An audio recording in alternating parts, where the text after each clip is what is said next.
readers, welcome back to my channel, Andrea, Libros&Yo. Yeah, we'll explain. For the ones that watch me always in Spanish, this is my first video in English, so I hope you like it. You can put subtitles in Spanish if you want. Pueden poner subtítulos en español si quieren. For the ones that are watching this channel for the first time, I guess you're English speakers, so welcome. My regular content is in Spanish, but I decided to do this in English. First, it's part of my goals of this year to have an English video. Second, the series in English, I will read some part of the alternative ending in English. And also I have 3 videos in Spanish, detailed, difference by difference, so I don't want to repeat myself. But if you want to go and watch those 3 videos that are really detailed, I left those 3 here, and you can put subtitles in English. We're going to talk about the main 10 difference for me of the series versus the book, Daisy Jones and the Six. The series has many changes, but for me these are the 10 main ones, so let's go with them. Then we'll go with my top songs. They were really good ones, so I struggled to find out the top ones, but you will see. And we are going to finish with opinions and the alternative ending, because Taylor Jenkins Reid, the author, has posted on Instagram like a couple of emails from the characters at the end of the book, so we will read it here and see if that changed the book or something. Okay, let's go. So first difference is the timeline. We're talking about the years. The story occurs in the 70s, but the last year of the band together was in 1972, and in the series was in 1977. The date of the last concert also changed, from the original one being the 12th of July, my birthday, and the series is 4th of October.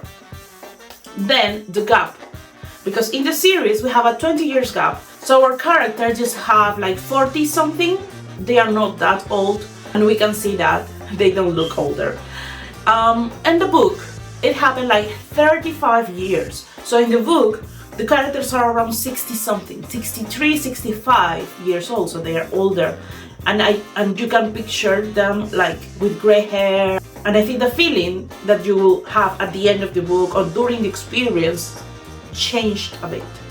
Second, the members of the band.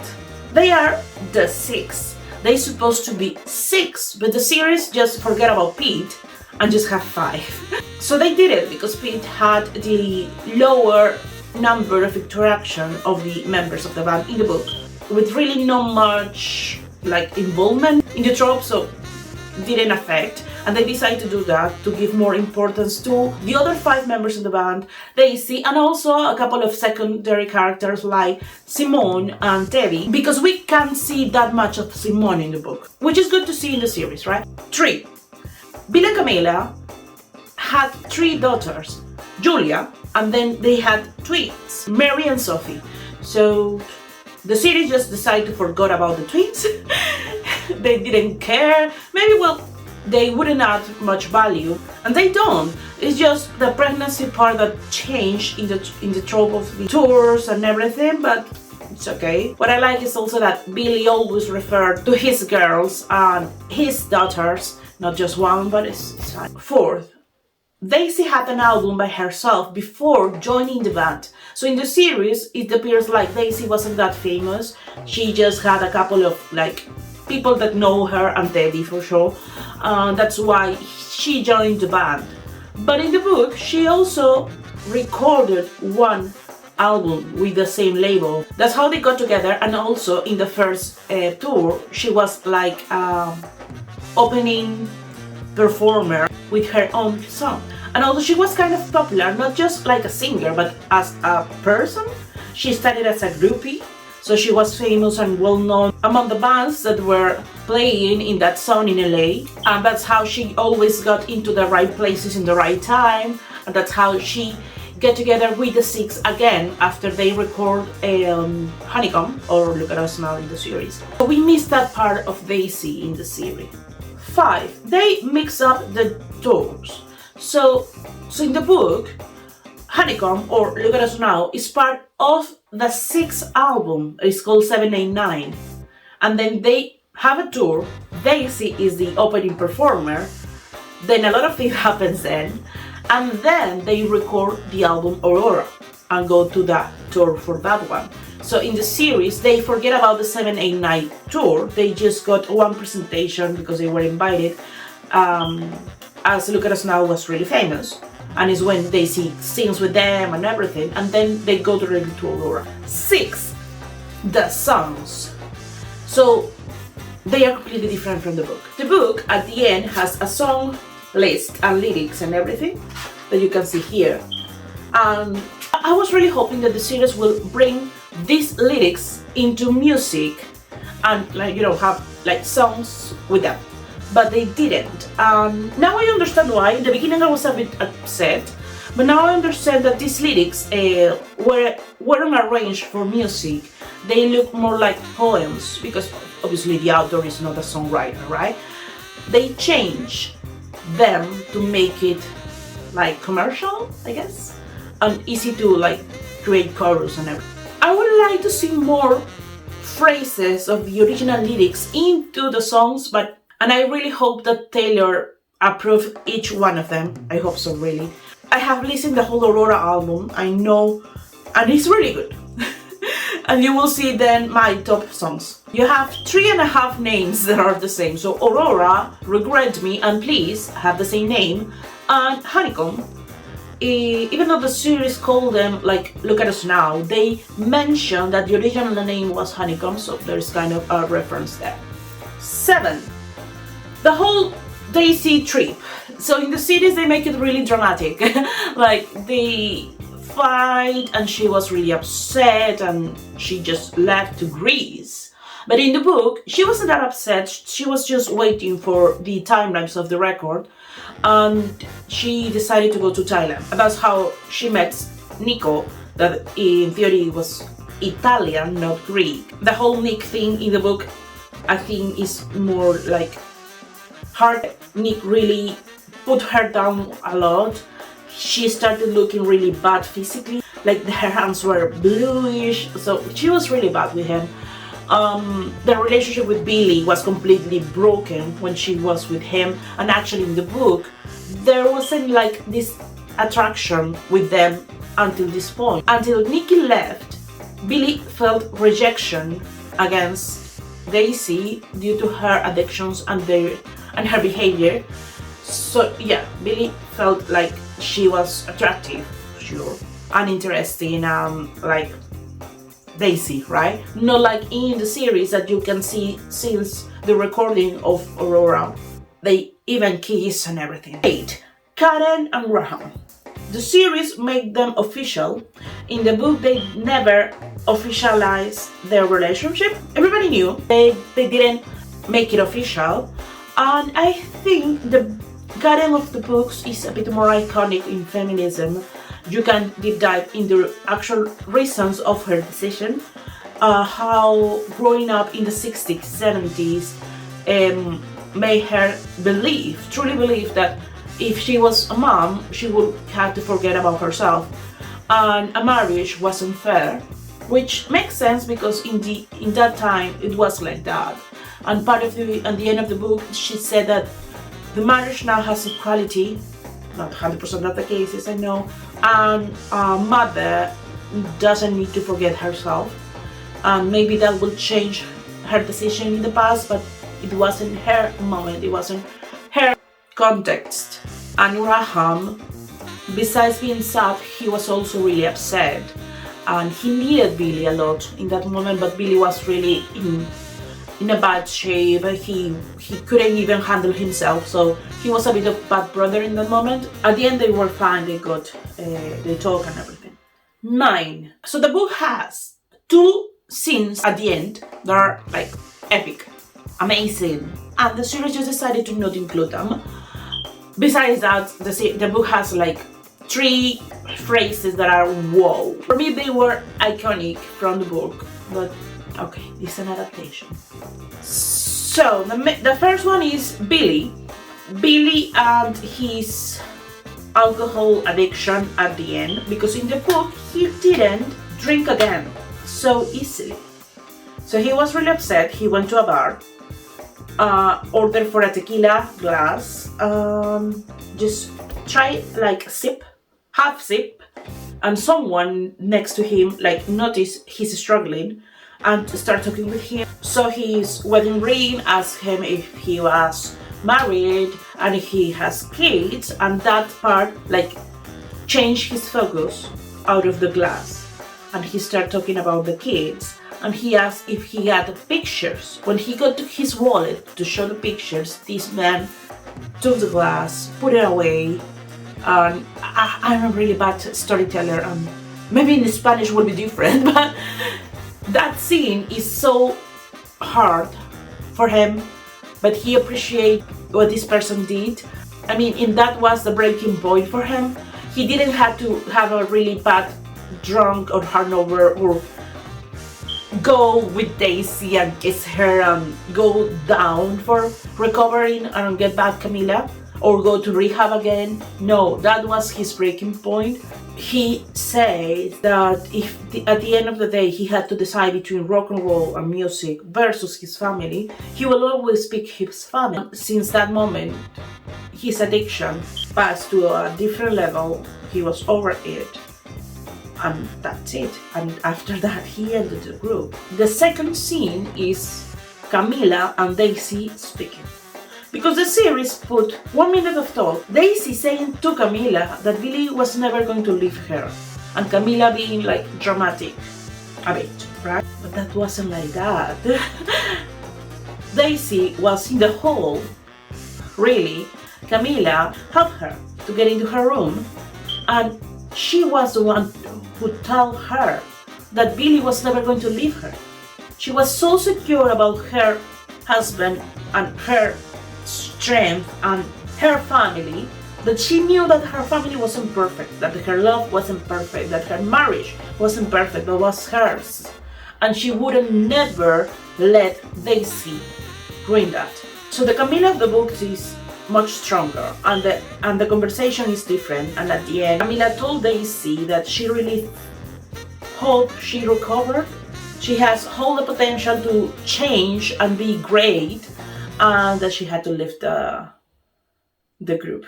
So those two scenes were removed and changed. That leads to my 10th difference, and the main one. My two protagonists change a lot. For me, this talks about, Daisy, her name is in the title, right? Daisy, Billy, and Camila. Camila is my favorite character, and the series changed a lot. Let's go first with Billy. Okay, it's not that easy that he got into alcohol again, and he just kissing Daisy, thinking that Camila is leaving, thinking that everything is lost, and going down and kissing Daisy twice. It's not like him in the book. As I say, he was really struggling, but he always said that he was never going to leave Camila. He had that like 100% sure. He was sad to lose Daisy, but he knew that Camila was his forever. And well, that was one of the reasons that he almost did it again. So he took a sip of drink, but someone helped him, and he never had to drink again. He didn't have to get Camila back. Daisy.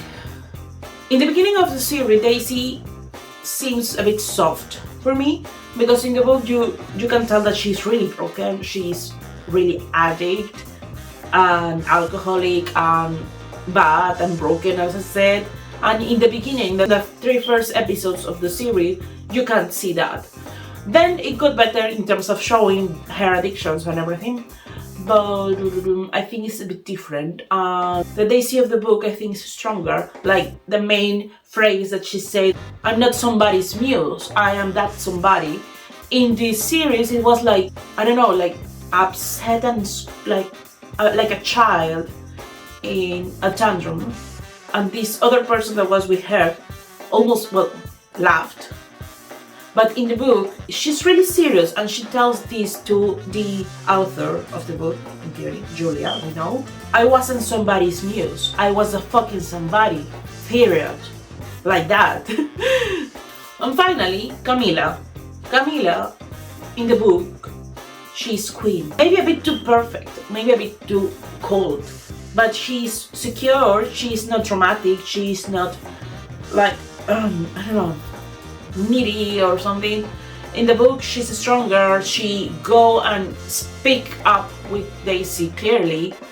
She is the one lifting Billy with better phrases, and you can see more of Camila in the book in terms of as a friend with Karen, for example. I really didn't like how the city made her dramatic and like a novela, like Mariela del Barrio. Like she was crying, leaving her husband, needing that Daisy tell her Billy wasn't going to leave her. So I think that changed a lot, the three main characters. So that's for the top 10 differences. As I say, we have much more. I think in total in my 3 videos in Spanish, 80 differences, I don't know. Until this moment, I want to apologize for my pronunciation and everything. I'm sure I'm making a lot of mistakes, but it's okay. So let's go for the top songs, my favorites. So I tried to have like a top 5, but I couldn't decide with the right order. So I decided to have like my top songs and spread it in 2. Like my top favorite best songs to sing along and the top songs. So I will start with these ones. And I will say I have More Fun to Miss because I love the music. In the beginning it's like na na na na na na. It's really good. Please listen to the whole album. Then Aurora. I like the chorus and it's like a nice happy song. Then we have Regret Me. I like specific parts of the song when they like overlap each other with the songs. I was like na, na, na. So those 3 are my favorite but not the best ones. So let's go to the top 3. And I couldn't define an order because I decide one and then I listen again and change it and then I listen again and change them. So they don't have an order, okay? Let's go with The River. I love that song. I love the chorus. If I followed you to the river, in the river, would you stay with me forever? I don't know the lyrics yet. Then we have Look at Us Now. I love that song. Love that song. The thing that we're doing ain't working out. Oh baby, look at us now. That song is for karaoke. Okay. And this song is also for karaoke. I think this is my favorite one. I don't know. Let Me Down Easy. What a great song. If you're gonna let me down easy. If you're gonna let me down, don't you dare to tell me that you love me when you're leaving. If you're gonna leave me now. Love that one. Write in the comments below your favorite song. So at the end, I have to say, I like the series, yes, but for me they are different products. Book and series are different things. It's not a 100% accurate adaptation, and it's fine. If you go with that expectations, you will be okay. Because I know a lot of readers that are hating like the series because it's not like the book. It's fine, don't hate it. Just go thinking that are different. And for me, the visual part is great. The images look beautiful and the songs. To put music to these lyrics and the emotion behind the lyrics was great. I love the songs. I'm singing them. I'm driving in the car with the songs. Go and see the bright side. Don't hate the series, please. If you have watched the series, go read the book because it will bring you much more information, emotion, everything. And if you are not a reader, if you don't like to read, you can just listen to the audiobook, really. I know in English it has a full cast, so it's like listening a podcast. It will be like listening a movie. Every character has a different voice and you have like this interaction. And the book also happens just like as interviews, so it's really dynamic. So go watch the series, read the book, enjoy, and please, Taylor Jenkins Reid, write more books like this. So that was all for my opinion and everything related to what I think. But let's go to the alternative final. Because the book finished like the series, like you find out that Julia was the author, that Camila was dead, unfortunately, and she asked their daughters in the book to like do matchmaker and make Billy call or go and find Daisy. Right? That's what we know. That's what it happens officially in both products. So let's see what Taylor had in her mind as an alternative. Here is the first email, because in the book what Camila said, it wasn't in a video, as the series was in an email from her to her daughters, okay, with the subject of your father. So this is, let's check the timing, because it has time to see what was first. So in the book, the email from Camila and her daughters was the 5th of November of 2012 at 11:41 a.m. And whoa, this is different, because Camila in the book, she died the 1st of December of 2012. So the email to her daughters was just 1 month before. And this email, wow, from Camila to Lola la Cava is Daisy, happens the 5th of January of 2011 in the morning. So almost 2 years before she died. I wasn't expecting that. I was thinking that was in the same moment that she wrote to her daughters. Hi Daisy, I know we haven't spoken in ages. I just wanted to take a moment and say thank you for participating in Julia's book. Julia is making a book about the six, and Daisy knows. In the series, she seems like a documentary because she is recording. You have made such a beautiful life for yourself. At least that's how it seems from afar. And I know this book may bring up all of your past together, for better or worse. But I want to tell you that I have nothing but the utmost respect for all that you have become. I also wanted to say that, and I hope you will forgive the bluntness, while I hope that I will live to see the book sold and published, it is becoming more and more clear to me that I may not. I have never told anyone, not Billy, not the girls, no one, about the conversation we had in Chicago. This conversation is the one I was saying that Camila and Daisy had, and Camila was like the strong woman. Sorry, my fangirl side is taking over. But in the event that I am not able to see the book finish, I want to tell you, you have my permission to tell Julia everything. Don't worry about hiding how Billy felt for you. Don't worry about trying to put a happier face on what I say to you that night, because she was. No need to sugarcoat anything on my behalf. The truth, as messy as it is one I am happy with. I hope you are too. Love, Camila. Okay, it's nice. It's nice to see that she wrote her. So let's see the reply that happened just 1 hour later. And the subject was Julia. Camila, it was an honest pleasure to see your name in my inbox. Oh, so Daisy. You must be so proud of the woman Julia has grown into. My God, she looks just like you. For a split second, I thought it was you who showed up on my doorstep. It pains me to know that you are not doing well. I'm rooting for you with passion. Something tells me you know a thing or two about that, wanting good things for someone with all of your heart. As for the rest of it, anything for you, always, until the end of time. Excel, Daisy. That's nice. So why is this important? Because in this conversation between Camila and Daisy, Camila said something that made Daisy change. Camila told her that she could be whatever she wants. She has all her life for that. And she believed in her. And Daisy thought like, wow, Camila doing things I worth to save, and change her life. And she went to rehab and cleaned herself and became an author, adopt child. So she changed for her. And it's nice to see that she really appreciated, even after all those years, Camila like was happy. I don't know. I mean, it doesn't change anything, but it's nice to see that those additional emails. Okay, that was all for this video. I hope you like it. I hope you enjoy it.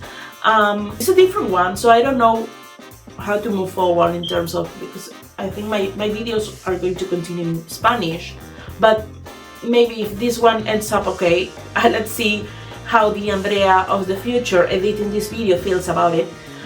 Maybe I will have more videos in English, I don't know. I hope you enjoy it, I hope you understand it. If you haven't, and if you like to and enjoy my videos, please subscribe, activate the notifications, comment, give likes and everything. That helps me a lot and motivates me, make me happy.